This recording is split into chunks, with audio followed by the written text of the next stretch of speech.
A paz do Senhor, meus amados, sejam bem-vindos a mais um projeto estudando a Bíblia de Gênesis a Apocalipse. Amém? Não deixe de se inscrever neste canal, compartilhar o vídeo, tocar aí os sininhos, tá bom? E dar aquele like. É uma parceria com Sérgio Medeiros, foto e vídeo. E nós estamos aqui estudando desde Gênesis e chegamos já em segundo livro dos Reis, capítulo 3. Amém? Maravilha, hein?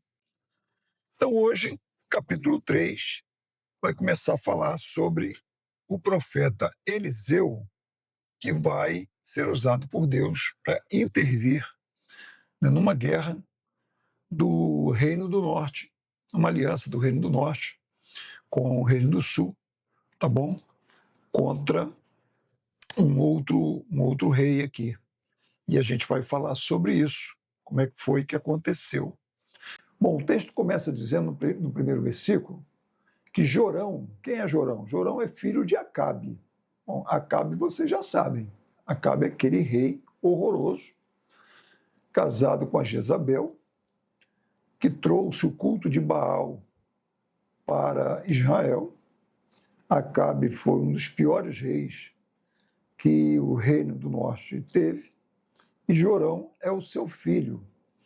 E Jorão, ele assume o reinado porque o seu irmão, que deveria assumir, ele morreu sem deixar herdeiro.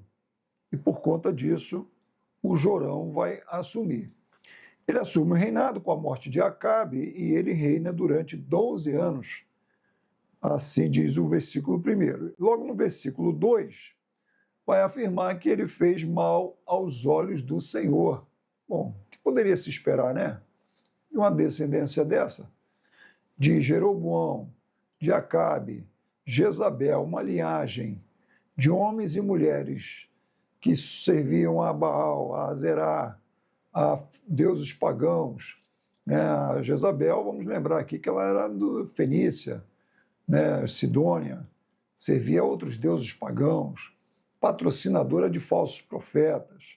Jeroboão foi aquele que inventou uma religião paralela, com medo de que o povo de Israel do norte não viesse ao sul em Jerusalém para cultuar o Senhor.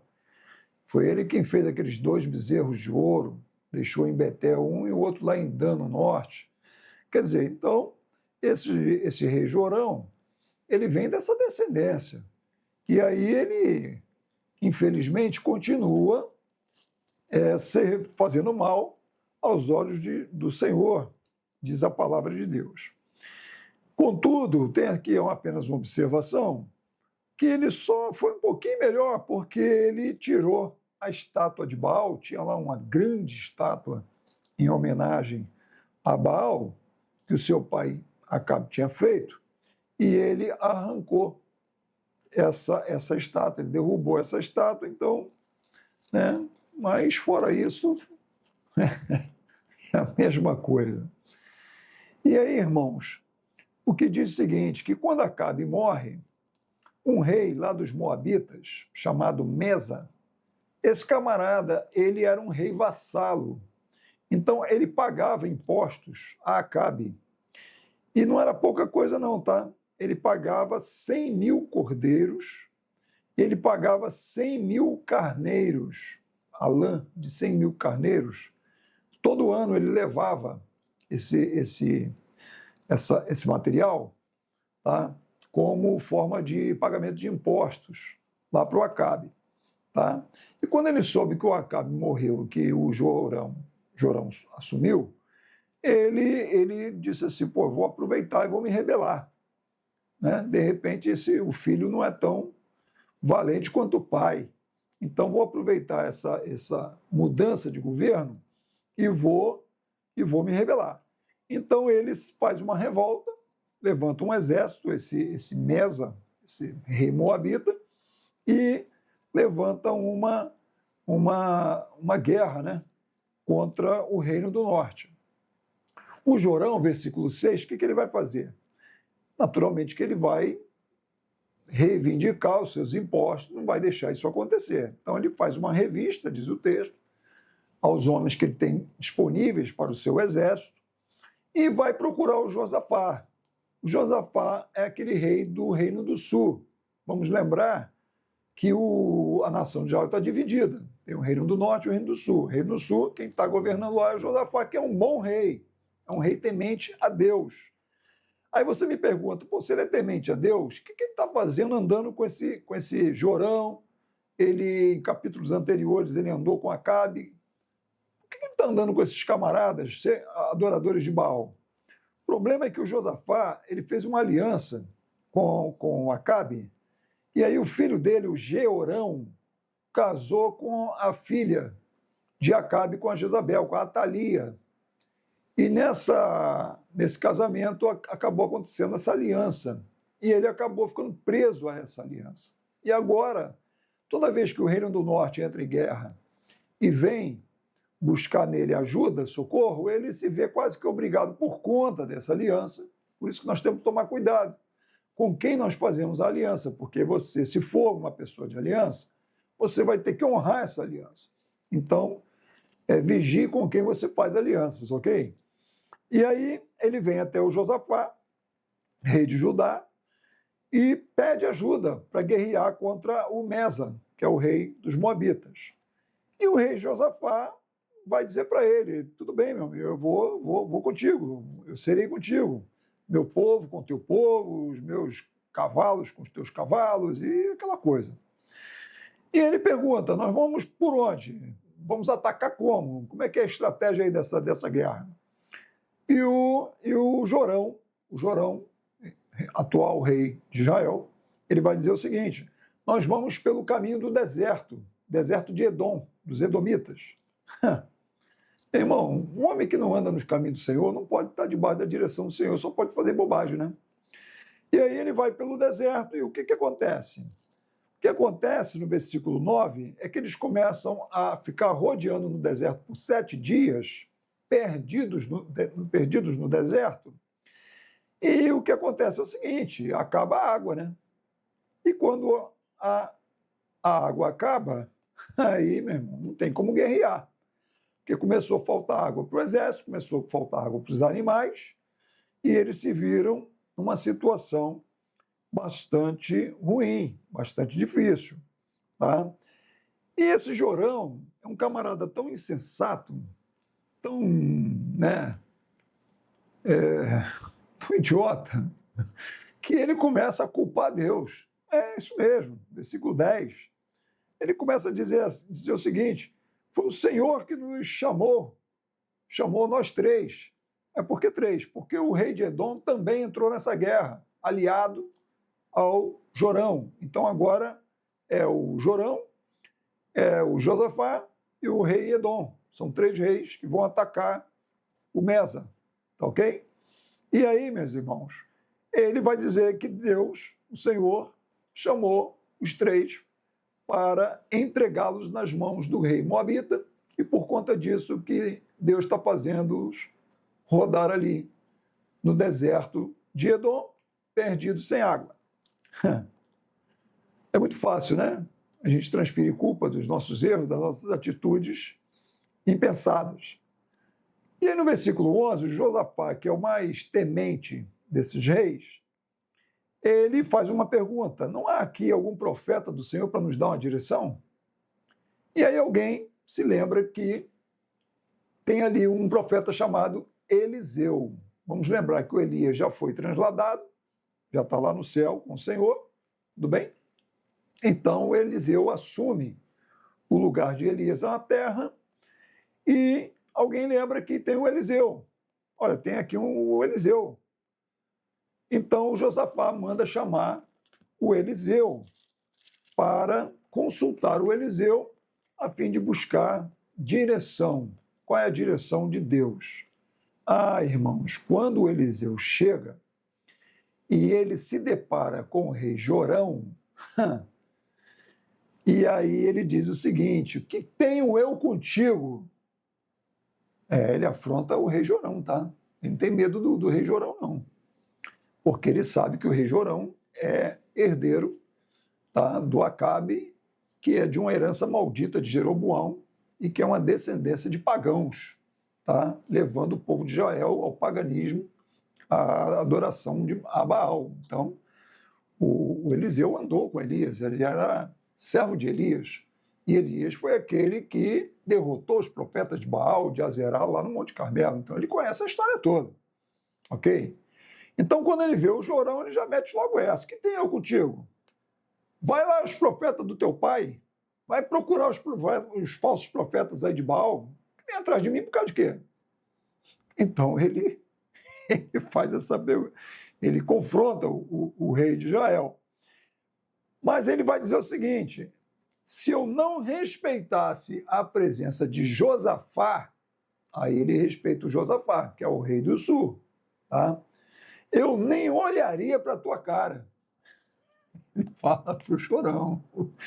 Eliseu não é fácil, não.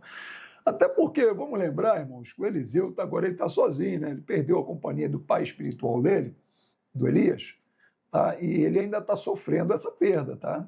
Ele está sofrendo essa perda. Então ele está meio bravo aqui.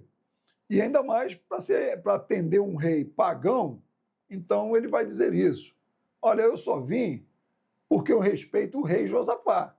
Porque se não fosse pelo rei Josafá, eu não vinha nem para olhar para tua cara, ô Jorão. E aí o Elias, irmãos, ele está tão... Perdão, o Eliseu está tão assim perturbado com a ausência do Elias, que ele não consegue ter um direcionamento, irmãos. Uma coisa assim interessante, que a gente observa aqui no versículo 15. Porque, em geral, o profeta, naquela época, chamava-se até profeta vidente, ele tinha já de imediato um direcionamento, entendeu? Assim, quase que é imediato mesmo. Mas aqui ele precisa de um tangedor. O que é um tangedor? Tangedor é um músico. Mais do que um músico, é um adorador. Um músico adorador. Isso é um tangedor. E ele precisa disso para acalmar, entendeu? O ânimo dele, para ele ficar em paz, sabe? Porque a presença do Jorão ali trouxe assim uma inquietação no espírito do Eliseu, que ele precisou da presença de um adorador. Olha que coisa tremenda nesse texto. Nós vamos crescer aqui, nós vamos ser edificados aqui nesse versículo, tá? Dá o like, compartilha esse vídeo, porque é importante isso aqui, tá bom? Nós temos um profeta do naipe, né? Da estirpe do Eliseu, ok? E ele é que está precisando da presença de um adorador para ele poder se conectar com Deus, com o Pai, para buscar uma direção para aquele momento. E quando o adorador que trazem começa ali a adorar o Senhor, o Eliseu começa a receber a revelação. Que coisa tremenda, irmãos. Que coisa tremenda. O que uma adoração é capaz de fazer, transformar o ambiente, né? O ambiente, o espírito, né, do homem, né? E aí o Eliseu recebe de Deus aquela direção e ele vai dizer o seguinte: olha, vocês não vão ver ventos, vocês não vão ver chuva, não vai acontecer nada disso.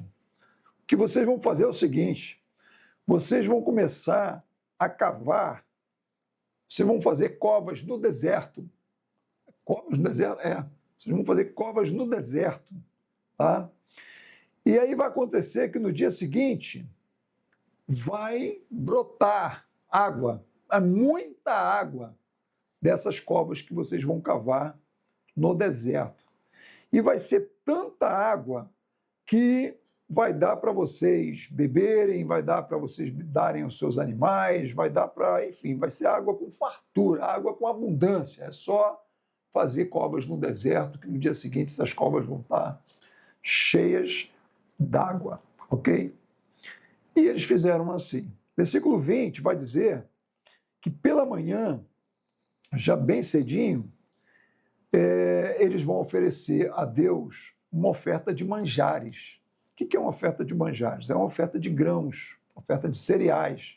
A oferta de manjares é uma oferta voluntária, é uma oferta de gratidão a Deus por conta daquela resposta do profeta, por conta, né, de Deus ter dado aquele direcionamento, porque além do profeta ter revelado que as águas, né, que eles encontrariam água, tá? O profeta também os revelou que eles iam vencer a guerra. Então foram duas grandes revelações. E eles fizeram, então, essa oferta de gratidão a Deus, que é a oferta de manjares, né, que eram grãos, sal. Sal, na Bíblia, é sinal de fidelidade, tá? De fidelidade, de aliança perpétua de Deus para com o seu povo. Então, eles fizeram essa apresentação dessa oferta, entregaram a Deus já pela manhã. E quando o sol, nasceu o sol, tá? Quando o sol começou a aparecer, bateu naquelas águas, naqueles poços cavados, e fez um reflexo. Quando fez um reflexo, com o deserto que é avermelhado, e eu sei porque eu estive lá, naquela região do deserto, lá de Israel, o deserto lá não é como a gente vê nos filmes em geral, que parece aquela areia de praia, aquela areia fina, não. O deserto lá é meio que barrento, vamos chamar assim, pedregoso, tá ok? Enfim, então quando reflete o sol, dá aquele tom avermelhado. Quando bateu nas águas, os moabitas de longe, do alto do monte, viram aquelas águas como se fossem sangue, diz o texto aqui no versículo 22. Eles começaram a ver aquele monte de buraco no chão, com aspecto de vermelhado, e eles concluíram que era sangue. Por isso que, inclusive, o nome do mar chama-se Mar Vermelho. Uma das teses do nome ser chamado Mar Vermelho é porque o sol reflete nas montanhas do deserto do Sinai, os desertos que acompanham ali o Mar Vermelho, reflete nas águas do mar e ele fica avermelhado. E por isso chama-se Mar Vermelho. E aconteceu aqui esse fenômeno. Tá? E aí os moabitas, enganados por esse reflexo, começaram a falar que eram poças de sangue. E aí eles concluíram... O que eles concluíram? Eles concluíram que aqueles 3 reis, com aqueles exércitos, estavam perdidos no deserto, ficaram loucos, começaram a brigar entre si e se mataram. Olha que conclusão que eles chegaram, os moabitas.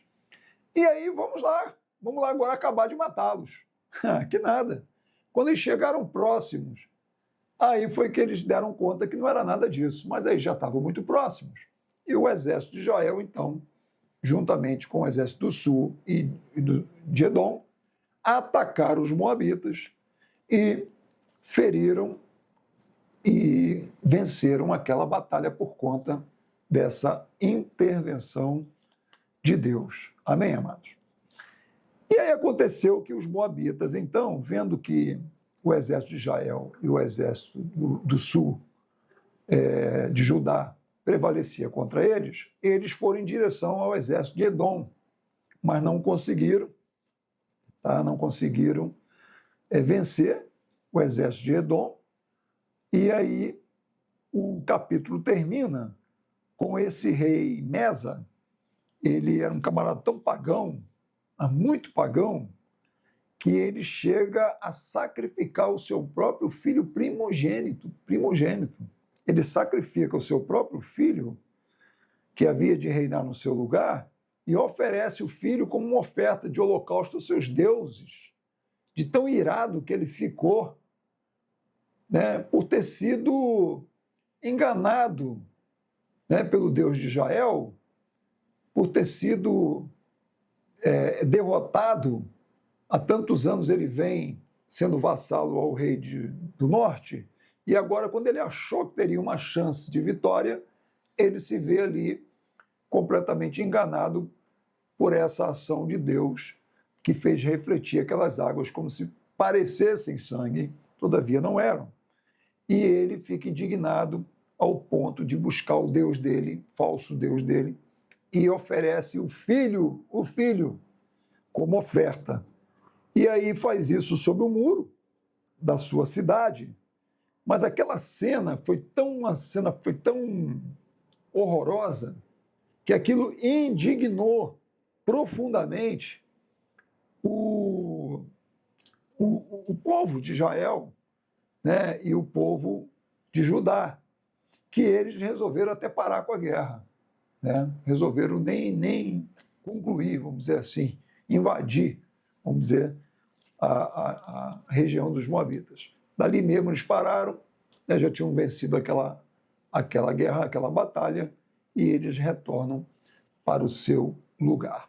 Amém? Então, queridos, nós vamos terminando aqui a conclusão de mais um capítulo, 2 Reis, capítulo 3, e o que nós aprendemos aqui, para mim, particularmente, né, como pastor, tem hora que a gente se vê mesmo sem direção, irmãos. Né? A gente se vê envolvido circunstancialmente por situações difíceis, e como Eliseu, e quando ele busca um tangedor, um adorador, né, e muda a ambiência, né, sabe, o lugar, né, a adoração toma aquele lugar, ele se reencontra, entendeu, no seu ministério, de ouvir, sabe, a direção, a revelação daquilo que Deus tem para ele entregar ao povo. Então, como é importante você parar, como é importante você ter esse tempo, sabe, de adoração, de aquietar o seu coração para você ouvir de Deus a direção, amém, para aquilo que Deus quer que você faça. Tá bom, querido? Deus te abençoe, tenha um excelente dia, beijo no coração e até a próxima quinta-feira.